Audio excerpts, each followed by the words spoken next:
In this video, let's review the basics of inequalities. And so in example 1, I'm just trying to introduce you to the notation, or reintroduce you to the notation that you've probably seen before. And so how would we read statements like this? Well, this statement right here is read 5 is greater than 4. So whenever we read these math statements, we read from left to right. And as I'm going from left to right and I see this symbol with the opening of the inequality first, then I interpret that is greater than. And if I take this same comparison and I turn it around the other way, and I'm reading from left to right, I read 4 and I can see that the point of the inequality, the really small part of that inequality, is what I first see. Then I'm going to interpret this as is less than 5. Okay? Now, sometimes you also see these symbols with a line immediately underneath the greater than or the less than symbol.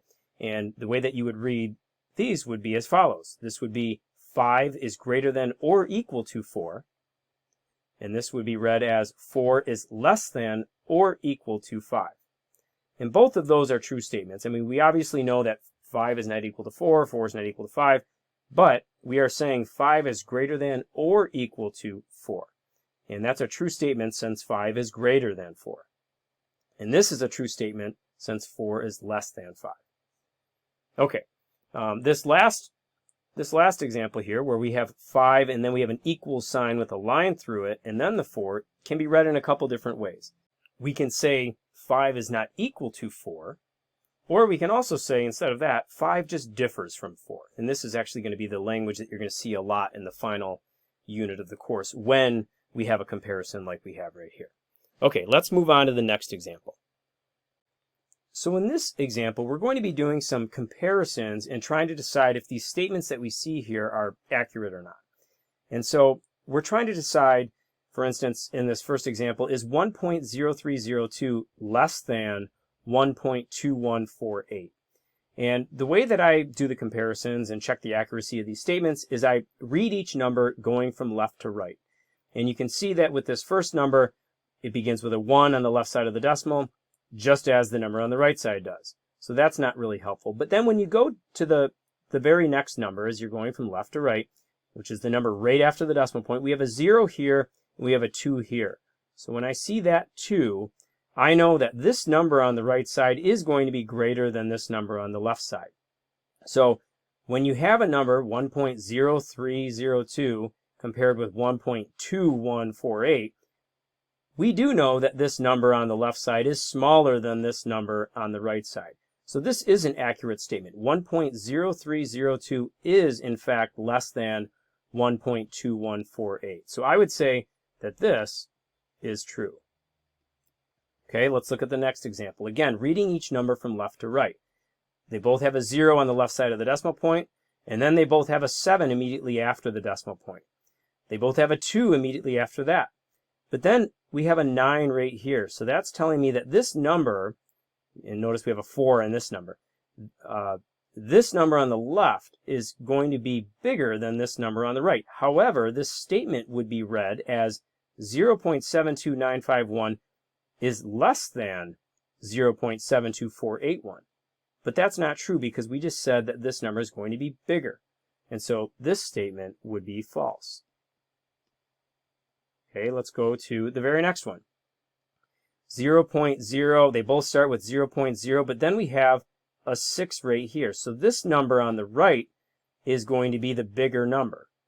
Okay, another way of saying that is this number on the left is going to be the smaller number. However, when we read this, this is read as 0.05916 is greater than or equal to 0.06198.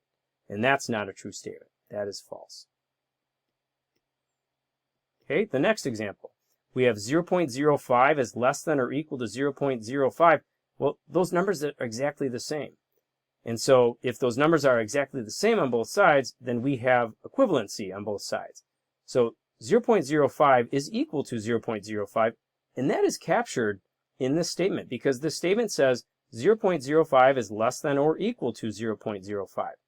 And so you'd say, yeah, since 0.05 is equal to 0.05, then the statement of 0.05 is less than or equal to 0.05 is true. And then this last statement, we have 0.4 is not equal to 0.39, or 0.4 differs from 0.39. Now, while those numbers are really close to each other, they are not equal, and so this statement, again, would be correct. Okay, let's take this a step further in example 3. So in this example, what we're doing is we're trying to determine if the p-values that you see here are going to be less than or equal to the a-values that are attached to those p-values. And so the easiest way to approach this is probably to substitute in the p-value and the a-value, and then turn it into a true-false question, just like we solved in example 2. So substituting the p-value in and then the a-value in this first part would bring me to the statement 0.00512 is less than or equal to 0.005. And so the big question is this true or not? Is this true or is this false? And we can see that if we go from left to right, that numbers on both sides start with 0.005, but then we have a little bit of extra here, right? This 1 indicates, that this number on the left is actually going to be a little bit bigger than the number on the right, because if you don't see anything after this 5 here, then you just have zeros there. And so the number on the left is a little bit bigger than the number on the right. However, the way that this was set up, it read 0.00512 is less than or equal to 0.005. And so this statement is not true. So in part 1 here, when we're determining if p is less than or equal to a, we're going to say nope, that's not true, or you could think of this as being false. Okay. As we go to part 2, let's approach this the exact same way. So let's substitute in the p of 0.175. So is that less than or equal to the a of 0.1? Well, again, I'm looking at these numbers on both sides. I'm going from left to right. I see 0.1, 0.1, but then I've got this 7. Remember that after the 1, we have zeros. And so this number on the left is actually bigger than the number on the right. And if the number on the left is bigger, yet this reads 0.175 is less than or equal to 0.100, then this setup is not correct. So is p less than or equal to a? No, this is not true. Or you could think of this whole thing as being false. Okay, let's go to part 3. Let's plug in the p into p is less than or equal to a. So we have 0.0019. Let's see if 0.0019 is less than or equal to 0.01. Okay, so I'm looking at my numbers as I go from left to right. 0.0, 0.0, and then I've got a 1. Well, notice in this second place after the decimal, here I have a 0. But here I have a 1. So this number on the right side is going to be bigger, which means the number on the left, 0.0019, is smaller. And therefore, 0.0019 is less than or equal to 0.01. So here you would say, yes, the p-value is less than or equal to a, or in other words, this is a true statement. Okay? And then this very last example, we have a p-value of 2.35 e minus 4, and we're trying to determine if this is less than or equal to 0.05. And remember, this is scientific notation, and we've learned in earlier videos in Module 0 here that we can just take our decimal point and move it 4 places to the left. So if I move this 4 places to the left, then that leads me to 0.000235. And we're asking ourselves, is it true that this is less than or equal to 0.05? And as I go from left to right, I'm looking at this, and I've got 3 zeros here. I've only got 1 0 here after the decimal point. So this is, we see a non-zero first on the right side when we're reading our numbers from left to right. So this number on the right side is bigger. This number on the left side is smaller. Therefore, when you get something like this that reads 0.000235 is less than or equal to 0.05, you'd say yes, this number on the left is less than 0.5. And so we would say, is P less than or equal to A? Going back to the initial question, we would say yes, or you could think of this as being a true statement. Okay, there's one more layer to this in the next example.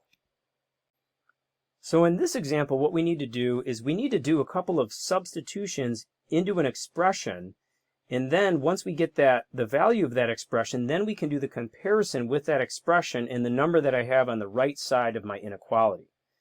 And so in this first part, we have n is equal to 24, p is equal to 0.2.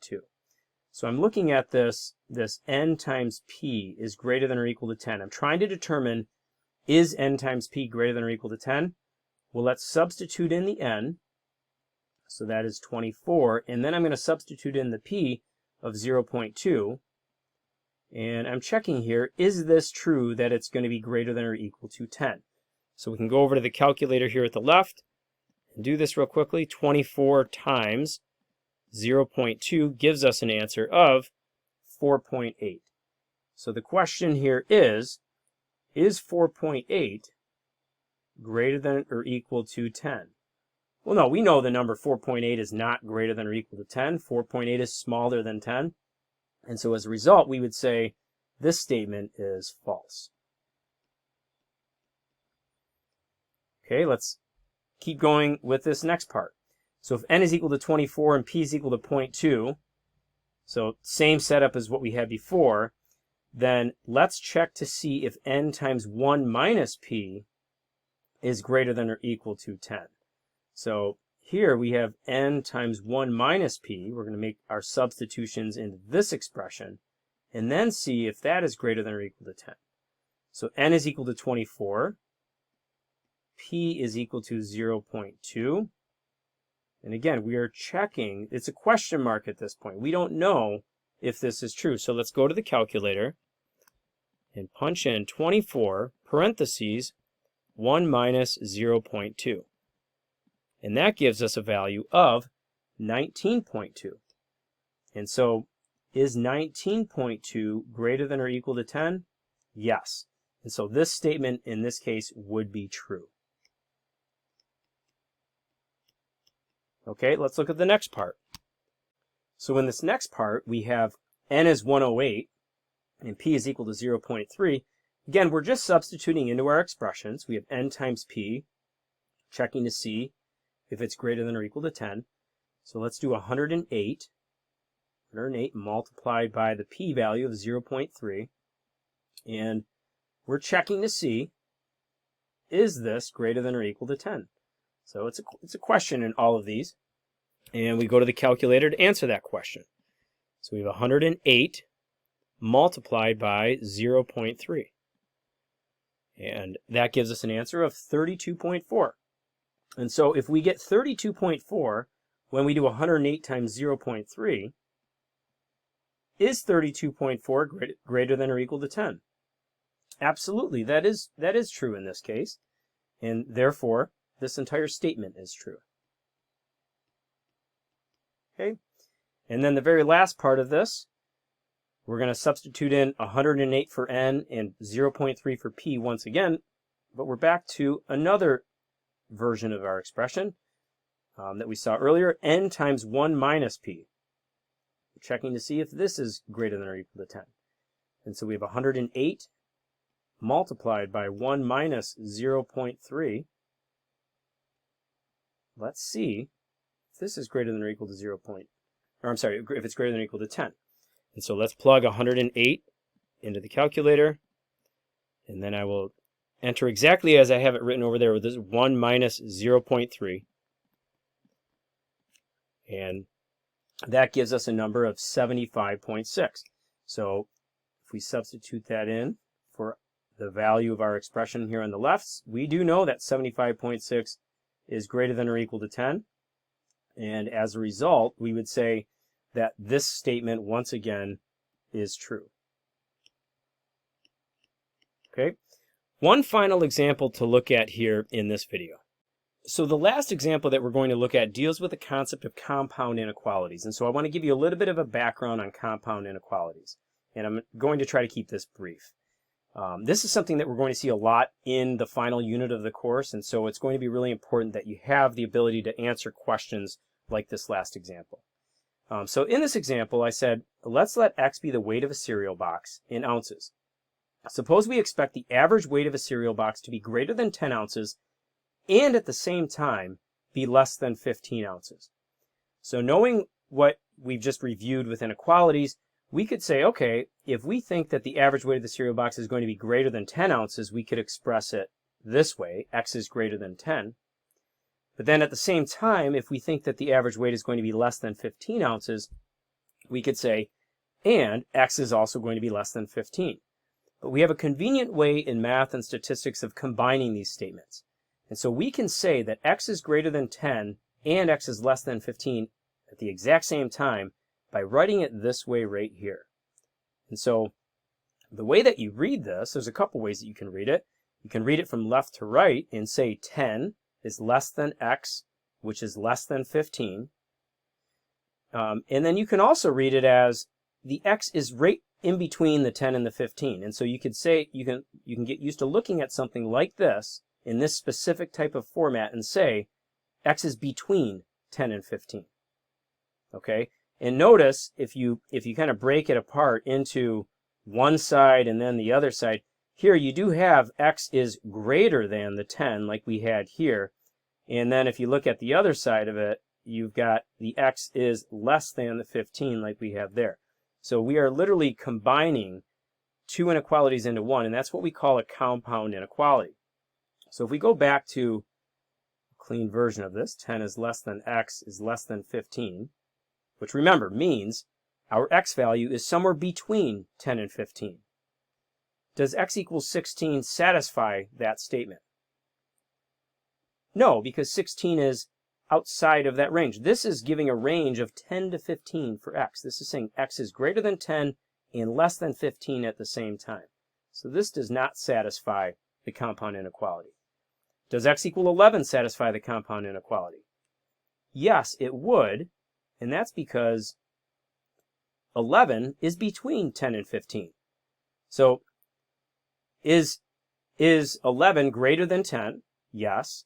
And is 11 less than 15? Yes. And so both of those things are happening at the exact same time. So X equals 11 does satisfy the compound inequality. What about X equals 4? Does X equals 4 satisfy the compound inequality? Is 4 between 10 and 15? Or is 4 greater than 10 and less than 15 at the same time? No, 4 is not greater than 10, so the answer there is no, it does not satisfy the compound inequality. Okay, so let's take a look at an example that puts this all together. Let's suppose that X is the average math SAT score of all students at a particular college. So I want you to read this as if X is between 525 and 675.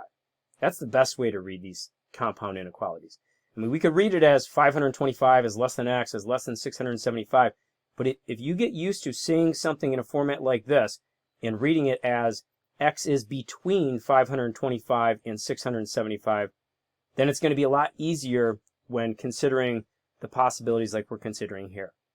So which of the following statements are reasonable? Could the average SAT score, could that X value at the college be 599?